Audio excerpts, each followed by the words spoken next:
திருமறை நேரம் Bible Hour presented by the National Bible College. கிறிஸ்துவின் சபையார் உங்களை வாழ்த்துகிறார்கள். Satellite Bible School. வணக்க நேயர்களே, கிறிஸ்துவுக்குள்ளனுடன் சகோதர சகோதரிகளே, அன்பு தமிழ் சொந்தங்களே, மீண்டும் இந்த நிகழ்ச்சியில் உங்களை சந்திப்பதிலே எல்லையற்ற மகிழ்ச்சி. தொடர்ந்து நாம் அப்போஸ்தலனாகிய பவுல் தம்முடைய உத்தம குமாரனாகிய தீமோத்தேயுக்கு எழுதின இரண்டாவது நிருபத்தை குறித்து நாம் தொடர்ந்து படித்துக் கொண்டு வருகிறோம். நாம் படிக்கிறோம் சர்ச் மேனுவல்ஸ், அதாவது சபையினுடைய கையேடுகளாக இருக்கிறது. நாம் தொடர்ந்து படித்துக் கொண்டு வந்த பாடங்களும் கூட நாம் சபையில எப்படி இருக்க வேண்டும், சபையானது எப்படி செயல்பட வேண்டும் என்பதை குறித்து நாம் தொடர்ந்து படித்துக் கொண்டு வந்தோம். அதன் தொடர்ச்சியாக இன்றைய நாளிலே 7வது பாடமாக சீர்கேடான வீண் பேச்சுகளுக்கு விலகி இருக்கவும், தர்க்கங்களும் சண்டைகளும் வாக்குவாதங்களும் கூடாது என்பதை குறித்தும், தவறான உபதேசத்திற்கு செவிசாய்க்க கூடாது என்பதை குறித்தும், மற்றும் கனத்துக்குரிய பாத்திரம் மற்றும் கனவீனத்துக்குரிய பாத்திரம் என்பதை குறித்து விரிவாக இந்த நிகழ்ச்சியிலே வேத வசன ஆதாரங்களோடு தெளிவாக படிக்க இருக்கிறோம். எனவே அன்பு தமிழ் சொந்தங்களே, வேத மாணவர்களே, தொடர்ந்து நீங்கள் கேட்டுக்கொண்டு வருகிற இந்த சபையின் கையேடுகளை குறித்து கேட்டு விட்டுவிடாமல் இதை குறித்து சிந்தியுங்கள், மற்றவர்களுக்கு அறிமுகம் செய்யுங்கள். இந்த ஆரோக்கியமான உபதேசங்களை கேட்டு மனம் திரும்புங்கள், ரட்சிக்கப்படுங்கள். இன்றைய நாளிலும் கூட நமது போதகர் டாக்டர் பீட்டர் சாலமன் ஐயா அவர்கள் நற்செய்தி அளிப்பார். வணக்கம். தேசிய வேதாகம கல்லூரி மாணவ கண்மணிகளே, தோழர்களே, அருமை பெற்றோரே, உலகளாவிய என் தமிழ் சொந்தங்களே, நேஷனல் பைபிள் காலேஜ் வழங்கும் ஆன்லைன் வகுப்புக்கு உங்களை நான் அன்போடு வரவேற்கிறேன். நாம் மிகவும் ஒரு கொடிதான காலத்தில் இருக்கிறோம். சமாதானம் எங்குமே இல்லை. ஏராளமான கள்ள போதகர்கள் பெருகிவிட்ட ஒரு காலம். கையில் வேதாகமும் வாயிலே வசனத்தை மாற்றி சொல்லும் பொய்யர்களுடைய உதட்டின் கீழே சபையானது விழுந்து கிடக்கிறத பார்க்கிறோம். கிறிஸ்தவம் மார்க்கமாக இல்லாமல் மதமாக மாறிவிட்டதை நாம் பார்க்கிறோம். இக்காலத்தில் 2 தீமோத்தேயு 2ஆம் அதிகாரத்தை நம்ம படிக்கிறோம். அந்த வகையில் 2ஆம் அதிகாரம் 16 முதல் 26வது வசனம் வரைக்கும் உள்ள வேத பகுதியை நாம் தெரிந்து கொள்கிறோம். இந்த வசன பகுதியில் 5 பிரிவுகளை நாம் பிரித்து கொள்ளலாம். முதலாவது என்ன சொல்கிறார்?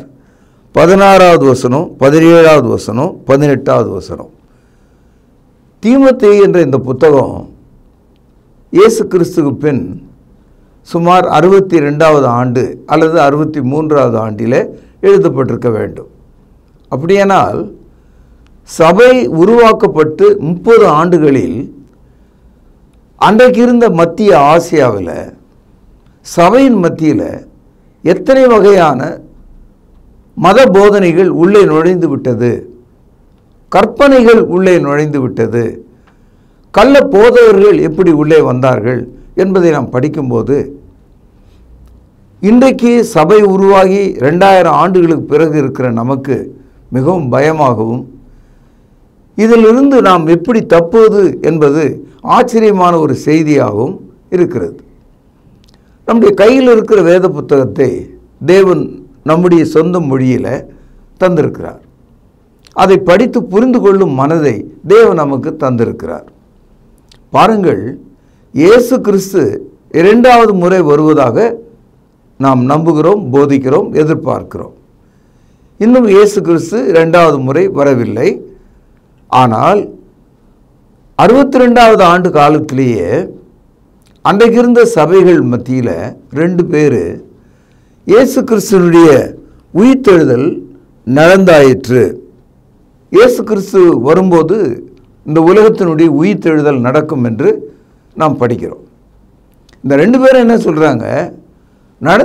உயிர்த்தெழுதல்லாம் நடந்துடுச்சுங்க, இனிமேல் நம்ம சர்ச்சாக இருக்க வேண்டிய அவசியம் இல்லை, நாம் ஒரு சபையாக இருக்க வேண்டிய அவசியம் இல்லை, இப்படி போதிக்கிறார்கள் என்று சொல்கிறார். இன்றைக்கும் நம்ம மேடைகளில் கள்ள தீர்க்கதரிசிகள் எத்தனை தவறான கருத்துக்களை சொல்லி கொண்டிருக்கிறத நம்ம பார்க்கிறோம். பாருங்கள், 2 தீமோத்தேயு 2வது அதிகாரம் 16வது வசனம். சீர்கேடான வீண் பேச்சுகளுக்கு விலகியிரு, அவைகளால் கள்ள போதகர்களான அவர்கள் அதிக அவபக்தி உள்ளவர்களாவார்கள். கவனிங்க, அவளுடைய வார்த்தை அரிப்பிளவை போல படரும், இம்னேயும் பிலேத்தும் அப்படிப்பட்டவர்கள். அவர்கள் சத்தியத்தை விட்டு விலகி உயிர்த்தெழுதல் நடந்தாயிற்று என்று சொல்லி சிலருடைய விசுவாசத்தை கவிழ்த்து போடுகிறார்கள். இந்த பகுதியை நாம் வாசிக்கும்போது பவுலடியார் ஏதோ ஒரு யோசனையாக இதை எழுதினதாக நீங்கள் நினைக்க முடியாது. மிக சரியாக அந்த 2 பேருடைய பெயர் என்ன என்று சொல்கிறார். அவர்கள் என்ன போதிக்கிறார்கள் என்று சொல்கிறார். அந்த போதனையானது பரிசுத்தவான்கள் மத்தியில் எவ்வளவு வேகமாக பரவுகிறது என்று சொல்கிறார். அரிப்பிளவு என்ற அந்த தமிழ் வார்த்தைக்கு கேன்சர், புற்றுநோய் என்று அர்த்தம். நம்முடைய உடலில் புற்றுநோய் வந்தால் வெளியே தெரியாது, ஆரம்பத்தில் தெரியவே தெரியாது. அது மிக வேகமாக வளர்ந்து பிறகுதான் நமக்கு புற்றுநோய் இருக்கிறது என்றே தெரிய வரும். அது மாதிரி சபைக்குள்ள உயிர்த்தெழுதல் நடந்து விட்டது என்று போதிக்கிற அந்த கள்ள போதனை அரிப்பிளவை போல, புற்றுநோயை போல பரவுகிறது. இதை படிக்கிற ஒரு போதகர், ஒரு நல்ல வேதமானவர், ஒரு நல்ல கிறித்தவர், இது உங்களுக்கு விளங்கலைன்னா எப்போவுமே உங்களுக்கு விளங்காதுன்னு அர்த்தம் ஆகும். இது உங்களுக்கு விளங்குச்சுன்னா நீங்கள் சரியாக நடக்க வேண்டும் என்று புரிந்து கொள்ள வேண்டும். அதனால தான் என்ன சொல்கிறாரு, சீர்கேடான பேச்சுகளுக்கு விலகியது. இன்றைக்கி சபையில் ஆளுக்கு நம்ம இந்த தொலைக்காட்சி வழியாகவும் இந்த சோஷியல் மீடியா, யூடியூப், ஃபேஸ்புக் வழியாகவும் ஒவ்வொருவனும் ஒவ்வொருத்தையும் என்னென்ன சொல்கிறாங்க, என்னென்ன போதிக்கிறாங்க என்பதை பார்க்கும்போது அது குழந்தைக்கு கொடுக்கும் பாலை போல் இல்லாமல் அது பயிருக்கு அடிக்கும் பால்டாலை போல் இருக்கிறது. பயிருக்கு அடிக்கிற அந்த மருந்தை துளியூண்டு நீங்கள் சாப்பிட்டீங்கன்னா உடனே செத்து போயிடுவீங்க. அதுவும் பால் மாதிரியே இருக்கும். ஆகவே சீர்கேடான இந்த மாதிரி கள்ள பேச்சுகளுக்கு விலகியிரு. இரண்டாவதாக, என்றாலும் 19ஆம் வசனம், தேவனுடைய உறுதியான அஸ்திபாரம் நிலைத்திருக்கிறது, கர்த்தர் தம்முடையவர்களை அறிவார் என்பதும், கிறிஸ்துவின் நாமத்தை சொல்கிற எவனும் அநியாயத்தை விட்டு விலக வேண்டும் என்பதும் அதற்கு முத்திரையாக இருக்கிறது. இந்த இடத்துல தேவனுடைய உறுதியான அஸ்திபாரம், அஸ்திபாரம்னா ஃபவுண்டேஷன். மத்தேயு 7ஆம் அதிகாரத்தில் இயேசு கிறிஸ்து 2 பேரை குறித்து சொல்கிறார். ஒருவன் கன்மலையின் மேல் அஸ்திவாரத்தை போட்டான், ஒருவன் மணலின் மேலே அஸ்திவாரத்தை போட்டான். 2 பேரும் அழகான வீடுகளை கட்டினாங்க. பெருவெள்ளம் வந்தது, பெருங்காற்று வந்தது, அந்த வீட்டின் மேலே மோதியது. மணல் மேல் கட்டின வீடு தரைமட்டமாக மாறியது. கன்மலையின் மீது கட்டப்பட்ட வீடு நிலைத்து நின்றது. இயேசு கிறிஸ்து இங்கே கன்மலை, மணல், வீடு என்றெல்லாம் சத்தியத்தை பற்றியும் மூல உபதேசத்தை குறித்தும் நமக்கு ஆண்டவர் போதிக்கிறார். இயேசு கிறிஸ்துவனுடைய வார்த்தையின்படி நடக்கிறவன் கன்மலையின் மேலே கட்டப்பட்ட வீட்டுக்கு ஒப்பாக இருக்கிறான். இந்த இடத்துல அந்த வீடு, அந்த உறுதியான கற்பாறை என்று பேசுவது சத்தியத்தை பற்றிய ஒரு ஓமனம், இது ஓமையாக பேசப்பட்டிருக்கிறது. அவ்வளவுதான். கர்த்தருடைய உறுதியான அஸ்திவாரம் நிலைத்திருக்கிறது. இது மாதிரி 1000 கள்ளப்போதகர்கள் கடந்த 2000 ஆண்டுகளாக தினமும் ஒன்று சொன்னாங்க. இன்றைக்கி தினமும் 1000 கணக்கில் போதிக்கிறாங்க. கொரியாவில் ஒரு பெந்தேகோஸ்து போதகர், இயேசு கிறிஸ்துனுடைய ரத்தம் என் கையில் இருக்கு, நான் அதை பாட்டிலில் வச்சுருக்கேன்னு சொல்கிறார். சகோதரி, இப்படிப்பட்ட கள்ள போதகர்கள் மத்தியில் நாம் இருக்கிறோம். ரெண்டாவது, உறுதியான தேவனுடைய அஸ்திவாரம் நிலைத்திருக்கிறது என்று நாம் நினைக்கும்போது 1 கொரிந்தியர் 3ஆவது அதிகாரம் 11ஆவது வசனத்தில் படிக்கிறோம். போடப்பட்டிருக்கிற அஸ்திவாரமாகிய கிறிஸ்துவையே அல்லாமல் வேறு ஒரு அஸ்திபாரத்தை ஒருவனாலும் போட முடியாது. The foundation is already laid down. No more foundation. கிறிஸ்து தாமே மூலைக்கல்லாகவும் அப்போஸ்தல அஸ்திவாரமாகவும் நீங்களும் நானும் அதன் மீது கட்டப்பட்ட ஜீவனுள்ள கல்லாகவும் இருக்கிறோம் என்று எபேசியர் 3ஆம் அதிகாரம் 20ஆம் வசனத்தில் படிக்கிறோம். ஆகவே பவுலடியார் என்ன சொல்கிறார்? இத்தனை கள்ள உபதேசங்கள் பெருகினாலும் சத்தியத்தின்படி நடக்கிறவர்கள் இருக்கிறார்கள், உண்மையான திருச்சபை இருக்கிறது, உறுதியான அந்த அஸ்திவாரத்தின் மேலே கட்டப்பட்டிருக்கிற மக்கள், அவர்கள் இப்படிப்பட்ட கள்ள போதனைக்கு விலகி நடப்பது ஒரு முத்திரையாக, ஒரு சாட்சியாக இருக்கிறது என்று சொல்லுகிறார். இதுவரைக்கும் 2 விஷயங்கள் நம்ம கவனித்தோம். மூன்றாவதாக 2 தீமோத்தேயு 2ஆவது அதிகாரம் 20ஆவது வசனம் 21ஆவது வசனம். ஒரு பெரிய வீட்டில் பொன்னும் வெள்ளியுமான பாத்திரங்களுமே அல்லாமல் மரமும் மண்ணுமான பாத்திரங்களும் உண்டு. அவைகளில் சிலது கனத்திற்கும் சிலது கனவீனத்திற்குமானவைகள். ஆகையால் ஒருவன் இவைகளை விட்டு தன்னை சுத்திகரித்து கொண்டால் அவன் பரிசுத்தமாக்கப்பட்டதும் எஜமானுக்கு உபயோகமானதும் எந்த நற்கிரியைகளுக்கும் ஆயத்தமாக்கப்பட்டதுமான கனத்துக்குரிய பாத்திரமாய் இருப்பான். இங்கே பாத்திரம் ஆங்கிலத்தில் வெசல்.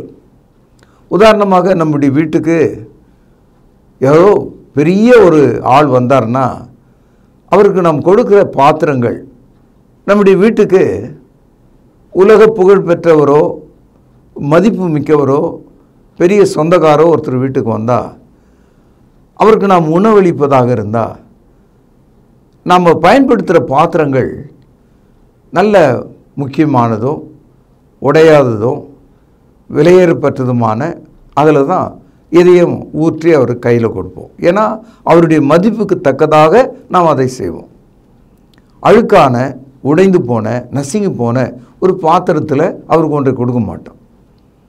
கர்த்தருடைய ஊழியக்காரன், அதாவது போடப்பட்டிருக்கிற அஸ்திவாரத்தின் மேலே ஊழியம் செய்கிற மனிதன் எப்படி இருக்கிறான் அப்படின்னா, தேவனுடைய கரத்தில் இருக்கிற ஒரு பாத்திரத்தை போல் இருக்கிறான். Is a vessel in the hand of God. இங்கே ஒரு அழகான உதாரணத்தை நம்ம பார்க்கிறோம். ஒரு பெரிய வீடு. அன்றைய காலத்தில் அந்த யூதர்கள் இருந்த பகுதியில் எருசலேம் தேவாலயம் பெரிய வீடாக இருந்தது. தேவனுடைய ஆலயமாக அது இருந்தது. It is called house of God. அந்த பெரிய வீட்டில் ஏராளமான பொற்பாத்திரங்களும் வெள்ளி பாத்திரங்களும் இருந்தது. ஏனென்றால் மகிமையின் ராஜாவாகிய தேவனுக்கு பலி செலுத்தவும் மற்ற பணிகளை செய்யவும் அந்த பாத்திரங்கள் அங்கே இருந்தது. இது எல்லா யூதர்களுக்கும் தெரியும். யூத மதத்திலிருந்து கிறிஸ்தவர்களாகவும் பிரஜாதிகளாகவும் வந்தவர்கள் இந்த தேவனுடைய ஆலயத்தில் உள்ள பாத்திரத்தை பற்றி அறிந்திருந்தார்கள். அதனால் அவர் என்ன சொல்கிறாரு, ஒரு பெரிய வீட்டில் பொன்னும் வெள்ளியுமான பாத்திரங்களும் இருக்கிறது, மண்ணினால் ஆன பாத்திரங்களும் இருக்கிறது, மரத்தினால் ஆன பாத்திரங்களும் இருக்கிறது. இந்த 4 வகையான பாத்திரத்தில் எதை எஜமான் எடுத்து பயன்படுத்துவார் அது அவருடைய விருப்பம். பொன் பாத்திரத்தை எடுக்கலாம், வெள்ளி பாத்திரத்தை எடுக்கலாம், மண் பாத்திரத்தை எடுக்கலாம், மரப்பாத்திரத்தை எடுக்கலாம். அது அவருடைய விருப்பம். பிரச்சனை என்னன்னா, தேவன் பயன்படுத்தக்கூடிய பாத்திரம் எங்கே இருக்கிறது என்பது தான். பொன்னும் வெள்ளியுமான பாத்திரம் தரையிலும், எஜமானுடைய கையில் மண் பாத்திரமோ அல்லது மரப்பாத்திரமோ இருந்தால் அந்த பாத்திரங்கள் மிகவும் மதிப்பு மிக்க உள்ளவைகளாகவும் மதிப்புள்ளவைகளாகவும் எஜமானாகிய அவர் மிகவும் அதன் மீது பிரியம் வைத்திருக்கிறார் என்பதையும் நம்ம காட்டுகிறது. அதுபோல இந்த உலகத்தில் ஊழியம் செய்கிறவர்கள் நட்சத்திர போதகர்கள் என்ன நினைக்கிறாங்க, கடவுள் என்ன பயன்படுத்துகிறாருன்னு. ஆனால் சாதாரணமான வயலில் வேலை செய்கிற ஒரு மனிதன் ஊழியத்துக்கு வரும்போது தேவன் அவனை பயன்படுத்துவார். இந்த பணக்கார ஊழியக்காரர்கள் அந்த ஏழை ஊழியக்காரனை பார்த்தீங்களா, அது ஒரு மண் பாத்திரம், அது ஒரு மரப்பாத்திரம் அப்படி கூட நினைக்கலாம். அன்பு சகோதரர்களே, தானியேல் 5ஆவது அதிகாரம் பழைய ஏற்பாட்டில் 1036வது பக்கம் 3வது வசனம். அப்பொழுது எருசலேமில் உள்ள தேவனுடைய வீடாகிய ஆலயத்திலிருந்து எடுக்கப்பட்ட பொற்பாத்திரங்களை கொண்டு வந்தார்கள். அவைகளில் ராஜாவும் அவனுடைய பிரபுக்களும் அவனுடைய மனைவிகளும் அவருடைய வைப்பாட்டிகளும் குடித்தார்கள். அவர்கள் திராட்சரசம் குடித்து பொன்னும் வெள்ளியும் வெண்கலமான இரும்பும் மரமும் கல்லுமாகிய தேவர்களை புகழ்ந்தார்கள். இது ஒரு சரித்திர குறிப்பு. ஒரு காலகட்டத்தில் எருசலேம் தேவாலயத்தையும் அதன் ஜனங்களையும் சிறைப்பிடித்து கொண்டு ஆலயத்தை சுட்டெரித்து தேவனுடைய ஆலயத்தில் உள்ள பொற்பாத்திரங்களையும் வெள்ளி பாத்திரங்களையும் நேபுகாத்நேச்சார் தன்னுடைய நாட்டுக்கு கொண்டு போனார். அவருடைய மகன் பெல்ஷாசர், அவனும் அவனுடைய மனைவிகளும் வைப்பாட்டிகளும் அவனுடைய அவையில் இருந்தவர்களும் அந்த பொற்பாத்திரங்களை கொண்டு வந்து அதில் திராட்சரசம் ஊற்றி மதுவை குடித்து கூடுதலாக விக்கிரகங்களை புகழ்ந்தார்களாம். இந்த சம்பவத்தை மனசில் அப்படியே வச்சுக்கோங்க. ராஜா கையில் இருக்கிறது பொற்பாத்திரம்தான், ஆனால் அவனுடைய செய்கையும் அவனுடைய தூஷணமும் கடவுளுடைய பார்வையில் இருக்கிறது. அன்றைக்கி நைட்டே செத்தே போயிட்டான். இதெல்லாம் நீங்கள் இந்த 5ஆம் அதிகாரத்தில் படிக்கலாம். அதனால் யார் கையில் பாத்திரம் இருக்கிறது என்பது தான் முக்கியம்.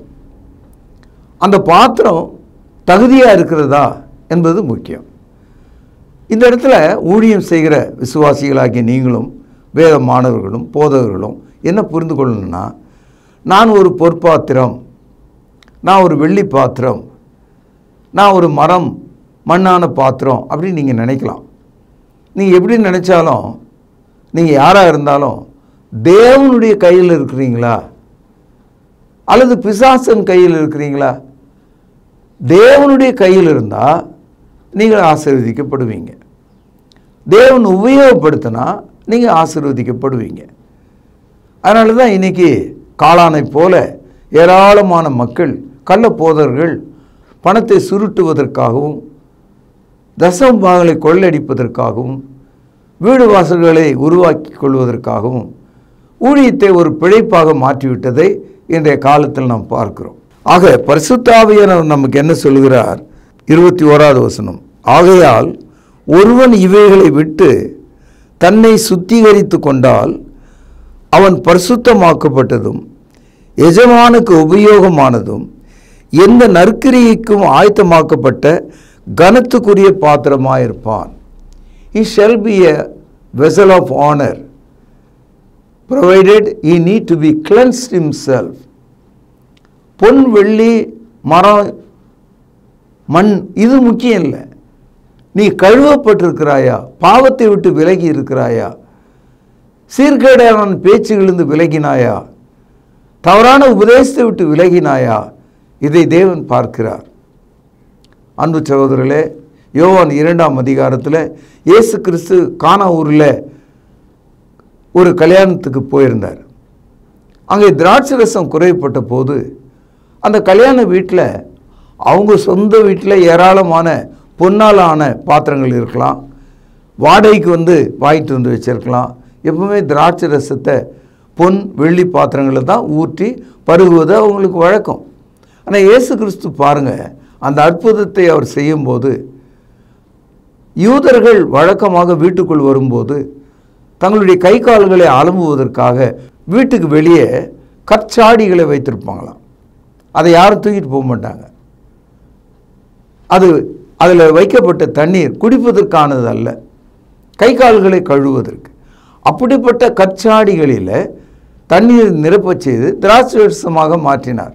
இப்போ கேள்வி என்னன்னா, கல்யாண வீட்டில் இருக்கிற பொற்பாத்திரங்கள் வெள்ளி பாத்திரங்களை அவர் பயன்படுத்தலை. வீட்டுக்கு வெளியே அசுத்தமாக கேவலமாக இருந்த கற்சாடிகளை அவர் பயன்படுத்தினார். இப்போது தேவனுடைய கையில் பரிசுத்தமாக்கப்பட்ட ஒரு ஊழியக்காரனாக நீ இருந்தால், நீ வெளியே இருக்கிற ஒரு கற்சாடியைப் போல மண் பாண்டத்தைப் போல இருந்தாலும் நீ பயன்படுகிற தேவனுக்கு உரிய மனிதனாக இருப்பாய். இதுதான் நாம் இங்கே படிக்கிற சத்தியம். மூன்றாவதாக 22 முதல் 24 வரைக்கும் இருக்கிற ஒரு பகுதியை பார்க்கலாம். அன்றியும் பாளையத்துக்குரிய இச்சைகளுக்கு நீ விலகி ஓடி சுத்த இருதயத்தோடு கர்த்தரை தொழுது கொள்ளுதலுடனே நீதியும் விசுவாசத்தையும் அன்பையும் அடையும்படி நாடு என்று சொல்கிறார். அதாவது சபையானது தேவனுக்கு பிரியமாக, தேவனுடைய அன்பிலே ஊற்றப்பட்ட மக்களாக, சமாதானத்தின் மக்களாக இருக்கிறார்கள். சபை என்று நாம் வந்துவிடும்போது அங்கே வாலிபர்கள் இருப்பாங்க. எல்லா வாலிபனுக்கும் முகத்தில் பரு வரும், எல்லா வாலிப பெண்களுக்கும் முகத்தில் வெட்கம் வரும். இவைகளெல்லாம் அந்த வாலிப காலத்தினுடைய ஒரு நிலை. எல்லா வாலிபனுக்கும் ஒரு அட்ராக்ஷன், பாலியத்துக்குரிய ஒரு வேட்கை வரத்தான் செய்யும். பரிசுத்த ஆவியினால் வழி நடத்தப்படுகிற வாலிபர்கள் தங்களுடைய பாலியத்துக்குரிய இச்சைகளை திருமணத்தின் வழியாக தீர்த்து கொள்ள வேண்டும். அதற்குரிய பருவத்தில் நீங்கள் அதை ஏற்றுக்கொள்ள வேண்டும். மாறாக தவறான வழியில் உங்கள் உணர்வுகளுக்கு தீனி போட ஆரம்பித்தால் முடிவில்லாமல் போயிடும். இப்பொழுது இருக்கிற செல்போன் உலகத்தில் ஒரு வாலிபன் ஒரு 10 பெண்ணை நாடுகிறான், ஒரு வாலிப பெண் ஒரு 10 ஆண்களை நாடுகிறாள். அவர்கள் தங்களுடைய இறுதியில் உள்ள இச்சைகளை, காமங்களை எவ்விதமாக தீர்த்து கொள்கிறார்கள் என்பது வெளிப்படையான ஒன்று. இன்று நாம் திரைப்படங்களில் பார்க்கிற மொத்த காட்சிகளும் மையப்பொருளாக காம இச்சைகளை எப்படி நிறைவேற்றிக் கொள்வது, இதை தான் மையமாக வச்சுருக்கான். இங்கே பரிசுத்த ஆவியானவர் சொல்கிறார், அன்றியும் பாலியத்துக்குரிய இச்சைகளுக்கு நீ விலகி ஓடி சுத்த இருதயத்தோடு, சர்ச்சுக்கு போனால் தான் இதெல்லாம் உங்களுக்கு உண்டாகும், கர்த்தரை தொழுது கொள்கிறவர்களுடனே. எங்கே நீங்கள் கர்த்தரை தொழுது கொள்கிறீங்க? சபையில். அதனால தான் சபையோடு நம்முடைய வாழ்க்கை இருக்கிறது. இன்றைக்கு நிறைய பேர் சபைக்கு வருவதில்லை. அவர்கள் ஞாயிற்றுக்கிழமையிலே திருமணங்களையும் காதலிகளையும் சந்திக்க போகிறாங்க. அப்படிப்பட்டவர்கள் பாவிகளும் தண்டனைக்குரியவர்களுமாக இருக்கிறாங்க. சபை கூடி வருதலை விட்டு விடுகிறது பாவம் என்று எபிரேயர் 10ஆம் அதிகாரம் 25வது வசனத்தில் படிக்கிறோம். Do not neglect the gathering of the church. It is a sin. ஆகவே அன்பு சகோதரர்களே, நீங்கள் கர்த்தரை தொழுதுகளுடனே நீதியும் விசுவாசத்தையும் அன்பையும் சமாதானத்தையும் அடையும்படி நாடு. You be a part of the church. Enrich your heart. Have a great fellowship in the church. நீங்கள் சபை மக்களாக வாழும்போது காம இச்சைகளுக்கு நீங்கள் விலகி வாழலாம். இப்பொழுது 5ஆவதாக 23, 24 வசனங்கள்.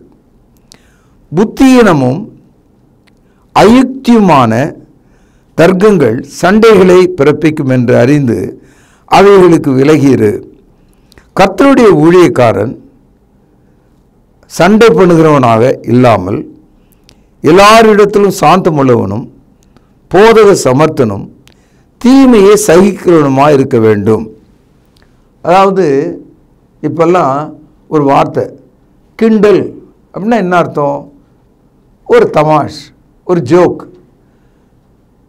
ஒரு ஜோக் எங்கே போய் முடியுதுன்னா இன்னொருத்தனுடைய மனைவி இடத்துல போய் முடியுது. இன்னொருத்தனுடைய தவறான சவகாசத்தை குறித்து கேள்விப்பட்டு சிரிக்கிறதுல முடியுது. அதனால தான் சொல்கிறாரு, புத்தீனமான இந்த மாதிரி லாங்குவேஜிலிருந்து, காமெண்ட்ஸ்லேருந்து, ஜோக்லேருந்து நீங்கள் உங்களை காத்துக்குங்க, உங்கள் காதை அடைச்சிக்குங்க.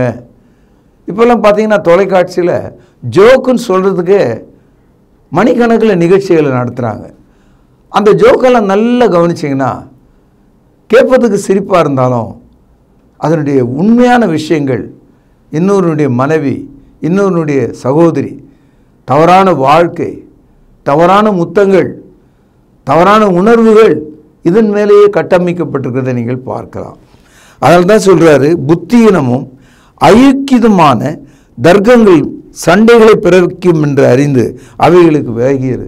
காரணம் இல்லாமல் பேசி, வீணான வார்த்தைகளை பேசி சண்டை போட்டுக்கொண்டு இருக்காதே என்று சொல்லுகிறார். இன்றைக்கி ஊழியக்காரர்களுக்கும் போதகர்களுக்கும் இது ஒரு நோய் போல மாறிவிட்டது. பார்க்குறோம் அத்தனை பேரையும் திட்டிகிட்டே இருக்கிறது, எல்லாம் தவறு என்று சொல்வது, பதிலுக்கு பதில் பேசுவது, சவால் விடுவது, இப்படிப்பட்ட வேலைகளை யார் யார் செய்கிறாங்கன்னா இந்த புதிய ஏற்பாட்டு சபையில் தான் அதிகமாக செய்கிறாங்க. ஏன்னா மதத்தில் இருக்கிறவங்க அவங்க என்னமோ செஞ்சுட்டு போவாங்க. ஏற்கனவே அவங்க மதத்துக்கே போயிட்டான். மார்க்கத்தில் இருக்கிறவனே இந்த நிலையில் இருக்கான். இயேசு கிறிஸ்துவை மனிதன் என்றும் அவரை தொழுது கொள்ளக்கூடாது என்றும் போதிக்கிறவர்கள் ஏராளமாக இங்கே இருக்காங்க. இயேசு இல்லாமல் உனக்கு தேவன் இல்லை, இயேசு இல்லாமல் உனக்கு ஞானஸ்தானம் இல்லை, இயேசு இல்லாமல் உனக்கு சபை இல்லை, இயேசு இல்லாமல் உனக்கு தொழுகை இல்லை, இயேசு இல்லாமல் உனக்கு கர்த்தருடைய பந்தி இல்லை, இயேசு இல்லாமல் இரண்டாவது வருகையில் உனக்கு இடமில்லை. சகோதரர், இயேசு கிறிஸ்துவை மறுதலித்து விட்டு நீ எப்படி கிறிஸ்தவனாக இருக்க முடியும்? ஆகவே ஜாக்கிரதையாக இருங்கள். கர்த்தருடைய ஊழியக்காரன் தொழிலாக சண்டை போடுவதை வழக்கமாக கொள்ளக்கூடாது. சில பேர் நீங்கள் பார்த்தீங்கன்னா சண்டை போடுகிறவர்களாகவே இருப்பாங்க. விசுவாசிகளிடத்தில் சண்டை, தெருக்களில் சண்டை, குடும்பத்தில் சண்டை. கர்த்தருடைய ஊழியக்காரன் சண்டை பண்ணுகிறவனாய் இராமல் எல்லாரிடத்திலும் சாந்தம் உள்ளவனும் போதக சமர்த்தனும் தீமையை சகிக்கிறவனுமாய் இருக்க வேண்டும். நெற்றி பொட்டிலே அடித்தது போல நம்முடைய இந்த வசனம், இன்று நாம் படித்த இந்த வசனம் நம்மை உணர்த்தக்கூடியதாக இருக்கிறது. ஊழியக்காரர்கள் என்று சொன்னாலே சண்டை போடுகிறவர்கள் என்ற ஒரு பார்வையை உலகத்துக்கும் சபைக்கும் நம்ம காண்பிக்கிறோம். அவர்கிட்ட பேச முடியாது, அவர் வாயை திறந்தால் மூட மாட்டார். நாம் எப்படிப்பட்டவர்களாக இருக்கணுமா? எல்லாரிடத்திலும் சாந்தம் உள்ளவனும் போதக சமர்த்தனும் தீமையை சகிக்கிறவனுமா இருக்கணும். அப்படின்னா என்ன அர்த்தம்னா, சத்தியத்தை சொல்லணும், அவன் கேட்கலனா பிறகு சொல்லணும், அவன் கேட்கலனா பிறகு சொல்லணும். கர்த்தரிடத்தில் அவனை விட்டு விடணும். அதை விட்டு அவனையும் அவனுடைய குடும்பத்தையும் அவனுடைய நம்பிக்கையும் அவனுடைய விக்கிரக வழிபாடுகளையும் நீங்கள் தொடர்ந்து பேசி கொண்டிருக்க வேண்டிய அவசியம் உங்களுக்கு இல்லை. கடைசியாக ஒரு ஆள் தூங்கிட்டு இருக்கார், அவரை தட்டி எழுப்பலாம். ஆனால் ஒரு ஆள் தூங்குற மாதிரி நடிக்கிறார், அவரை தட்டி நீங்கள் எழுப்ப முடியாது. தூங்குறவனை எழுப்பலாம், தூங்குற மாதிரி நடிக்கிறவனை எழுப்ப முடியாது. சகோதரர்களே, இந்த சத்திய வசனத்தை இன்றைக்கி நான் உங்களுக்கு எடுத்து சொன்னேன். நீங்கள் எப்படி இருக்கீங்கன்னா தூங்குகிற ஆளாக இருக்கீங்க. இந்த வசனம் உங்கள் உள்ளத்தில் உணர்த்தப்பட்டால் நீங்கள் விழித்து எழலாம். ஆனால் தூங்குகிற மாதிரி நடிக்கிறவர்களாக இருந்தால் இந்த வசனத்தால் உங்களுக்கு எந்த பிரயோஜனமும் இல்லை.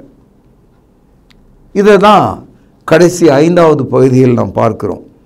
எதிர்பேசுகிறவர்கள் சத்தியத்தை அறியும்படி தேவன் அவர்களுக்கு மனம் திரும்புதலை அருளத்தக்கதாகவும் பிசாசானுடைய இச்சையின்படி செய்ய அவனால் பிடிபட்டிருக்கிற அவர்கள் மறுபடியும் மயக்கம் தெளிந்து அவன் கண்ணிக்கு நீங்களாயிருக்கவும் சாந்தமாய் அவர்களுக்கு உபதேசிக்க வேண்டும். எவ்வளோ அற்புதமான ஒரு வசனம் பாருங்க. என்ன சொல்கிறாரு?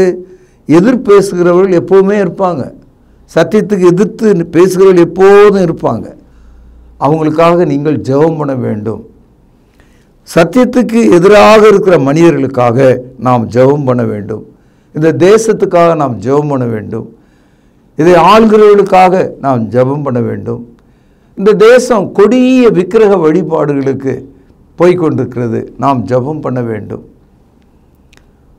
தூங்குகிற ஆளை நம்ம எழுப்பிடலாம், தூங்குகிற மாதிரி நடிக்கிறவன்னு எழுப்ப முடியாது. அது மாதிரி கர்த்தருடைய வசனத்தை கேட்கிற மக்கள் ஒரு கால் தூங்குறவர்களாக இருந்தால் அவங்களை எழுப்பி சத்தியத்தை சொல்லிடலாம், அவங்க மனசாட்சி கேட்கும்.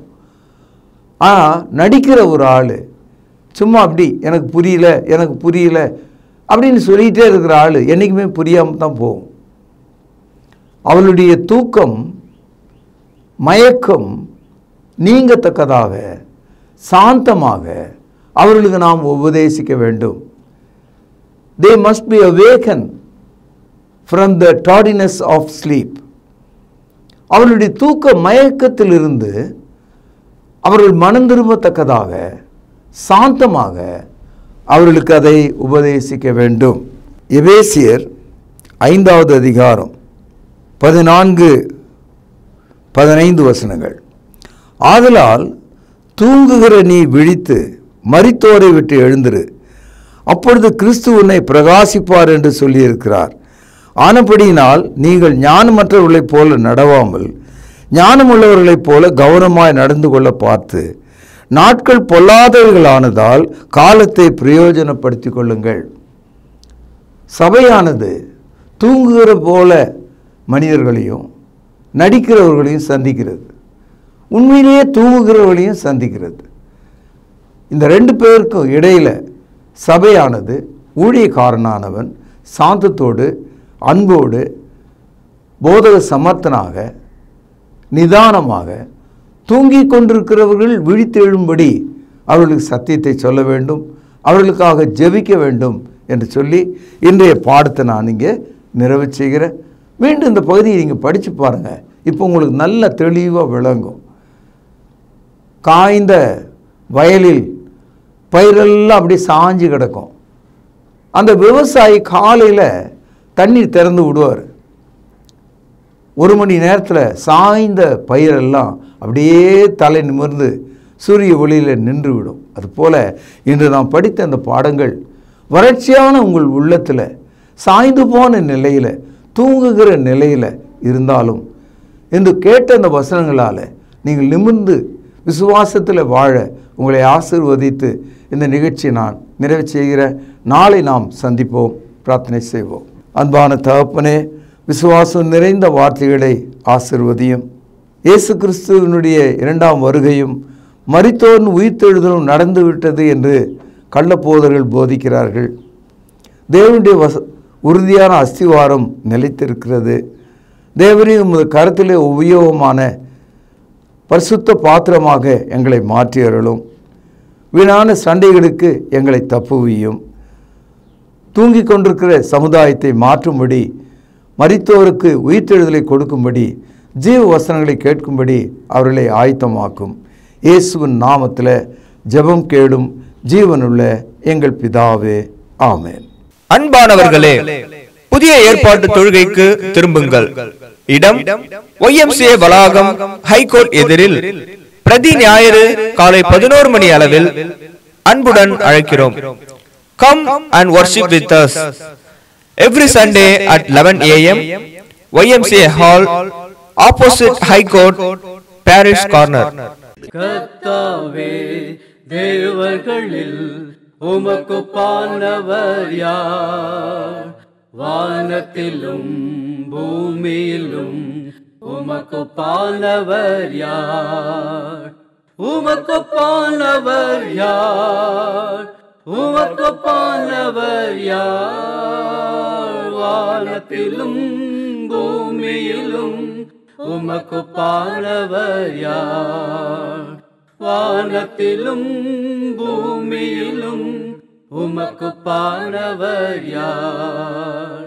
தொடர்பு கொள்ள வேண்டிய முகவரி: திருமறை நேரம், 58 சர்ச் தெரு, குமரன் நகர், சென்னை 6,82,000. தொலைபேசி எண் 044255008882. செல்போன் 9385500882.